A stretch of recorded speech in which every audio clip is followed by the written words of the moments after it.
हम आज चर्चा करेंगे असहयोग आंदोलन 1 अगस्त 1920। गांधी विचारधारा के बाद हमारा अब चलेगा असहयोग आंदोलन। बच्चे थोड़ा ध्यान देंगे कि असहयोग आंदोलन कैसे स्टार्ट हुआ और इसकी भूमिका क्या है देश के लिए, सबसे बड़ी बात है। तो पहले तो हम इसकी चर्चा करेंगे कि पृष्ठभूमि पर असहयोग आंदोलन की पृष्ठभूमि क्या होगा। असहयोग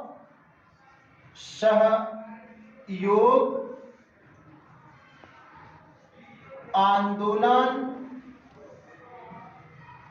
की पृष्ठभूमि, असहयोग आंदोलन की पृष्ठभूमि, इसमें हम देखेंगे असहयोग आंदोलन की पृष्ठभूमि। पहला हमारा हेडिंग क्या होगा कि असंतोष जनता के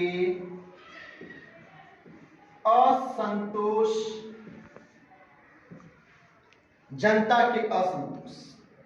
सवाल यह था कि जनता के असंतोष जब प्रथम विश्व युद्ध हुआ, प्रथम विश्व युद्ध कब हुआ तो 1914 से लेकर 1918 तक चला, यानी कि ये लगभग 4 सालों तक चला। कब तक? 1914 से लेकर 1918 तक चला, लगभग 400 वर्ष, 4 वर्ष में ये युद्ध चला। और जब इसके समाप्त हुआ तो ये लोग, हमारे हिंदुस्तान के लोगों को लगा कि अंग्रेज लोग क्या करेंगे कि हम इनके साथ हैं, सहयोग दिया। हिंदुस्तान के पब्लिक ने विश्व युद्ध में, प्रथम विश्व युद्ध में इनका सहयोग दिया, सेना भी दिया, जन और धन दोनों से हम इनका सहयोग किया। अब इसमें लोगों को लगा कि जब ये युद्ध हारेंगे या जीतेंगे, जीतने के बाद क्या होगा या हारने के बाद कि युद्ध के बाद कम से कम ये हमारा सहयोग करेंगे, लेकिन ऐसा नहीं हुआ। तो एक तो जनता के बीच में असंतोष की भावना उत्पन्न हो गई। दूसरा हम देखेंगे रॉलेट एक्ट, दूसरी हेडिंग हमारी पृष्ठभूमि में आएगी रॉलेट एक्ट। रॉलेट एक्ट, भाई रॉलेट एक्ट क्या है? सबसे बड़ी जरूरत है। भारत की जनता के विरोध के बावजूद, भारतीय जनता के विरोध के बावजूद भी समस्त वर्ग के लोगों ने, सारे पब्लिक ने, हिंदुस्तान की हर कास्ट के लोगों ने इसका विरोध किया। विरोध के बावजूद भी इन्होंने 18 मार्च 1919 को रॉलेट एक्ट को पास कर दिया गया। 18 मार्च 1919 ईस्वी को इन्होंने रॉलेट एक्ट को पास कर दिया। अब सवाल यह है कि रॉलेट एक्ट है क्या? रॉलेट एक्ट के अंतर्गत किसी भी व्यक्ति को, किसी भी पर्सन को शक के दायरे में उसे पकड़कर गिरफ्तार कर देना मनमाने ढंग से। मनमाने ढंग से का मतलब कि कभी तक, जितना मर्जी, जितना सालों तक, 2 साल, 3 साल, 1 साल, जब तक उसकी मर्जी है करे, मनमाने ढंग से। भाई ये कौन सी कानून आपने बताया? और इसका मकसद था कि देश के अंदर जितने भी क्रांतिकारी हैं उन तमाम क्रांतिकारियों को रोकना था। आतंकी तत्वों को कह रहे थे क्या रोक रहे हैं। तो दूसरी, अब तीसरी हमारी पृष्ठभूमि। अब सॉरी, इसमें एक और चीज समझ है, हम एक और चीज समझते हैं। इसका सबसे महत्वपूर्ण चीज क्या है कि पंडित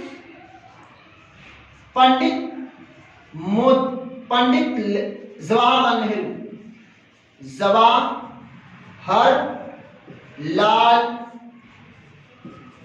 नेहरू के शब्दों में, पंडित जवाहरलाल नेहरू के शब्दों में क्या था? अपील, वकील, दलील। अपील, वकील, दलील, इन तीनों व्यवस्थाओं को समाप्त कर दिया। उनका कहना था, पंडित जवाहरलाल नेहरू ने रॉलेट एक्ट के खिलाफ में, इन्होंने अपील, वकील और दलील, अपील, वकील और दलील की व्यवस्था ही रॉलेट एक्ट ने समाप्त कर दिया। अब सबसे महत्वपूर्ण चीजें क्या है हम ये जाने कि जलियांवाला बाग हत्याकांड। तीसरी हेडिंग आएगी पृष्ठभूमि में, जलियांवाला वाला जलियांवाला बाग हत्याकांड। जलियांवाला बाग हत्याकांड।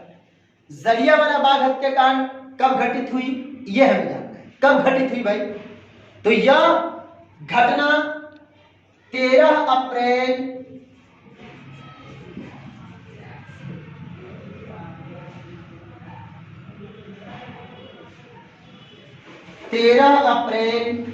1919।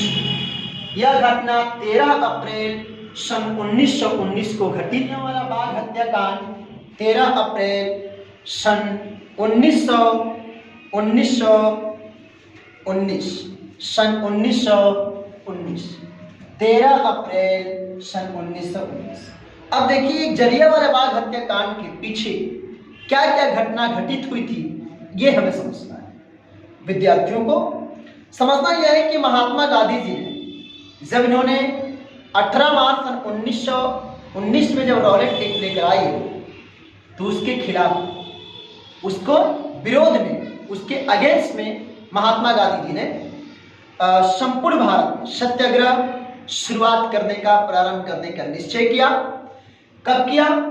तो यह निश्चय किया गया 30 मार्च 1919 का दिन निश्चय किया गया। डेट क्या है? 30 मार्च सन 1919 का टाइम निश्चय किया गया। उसके बाद देखना क्या हुआ कि कुछ देखते हुए संपूर्ण भारत में करना था, एक जगह तो करना नहीं था कि चलिए हम बिहार में कर रहे हैं, चाहे हम गुजरात वाले क्षेत्र में कर रहे हैं, संपूर्ण भारत में करना था, ऑल इंडिया स्तर में करना था। तो इस चीज को देखते हुए इसके डेट को थोड़ा बढ़ा दिया गया, बढ़ाया गया।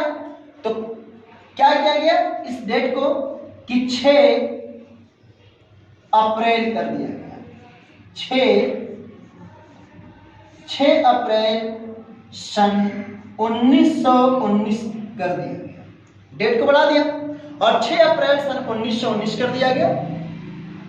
तब इस बात की जानकारी अंग्रेजों को जब पता चला तो सीधे 7 अप्रैल सन 1919 को, देखना भाई डेट को क्लियर करते हुए चलना है, 7 अप्रैल 1919 ईस्वी को महात्मा गांधी जी को इन अंग्रेजों ने गिरफ्तार कर लिया और गिरफ्तार करके इस एरिया से उन्हें निष्कासित करने के और मुंबई भेजे।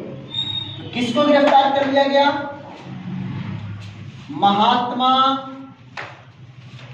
गांधी जी, महात्मा गांधी जी को गिरफ्तार कर लिया गया। अब हम चर्चा करेंगे सीधे सीधे कि महात्मा गांधी जी को गिरफ्तार कर लिया गया। उसके बाद सीधे 10 तारीख को जब ये सारी घटना घटित हुई तो 2 लोग, कौन? पंजाब वाले क्षेत्र,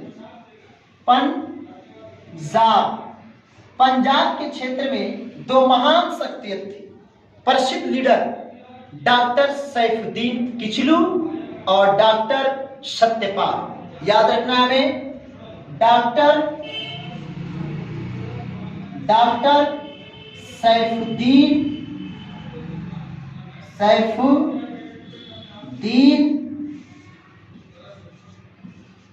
किचलू एवं डॉक्टर सत्यपाल। दोनों का नाम बहुत आसानी से याद हो जाएगा। दोनों लोगों का नाम एस से स्टार्ट है, सत्यपाल और सैफुद्दीन। इन दोनों लोगों को गिरफ्तार करने के लिए आदेश दे दिया। कौन? अमृतसर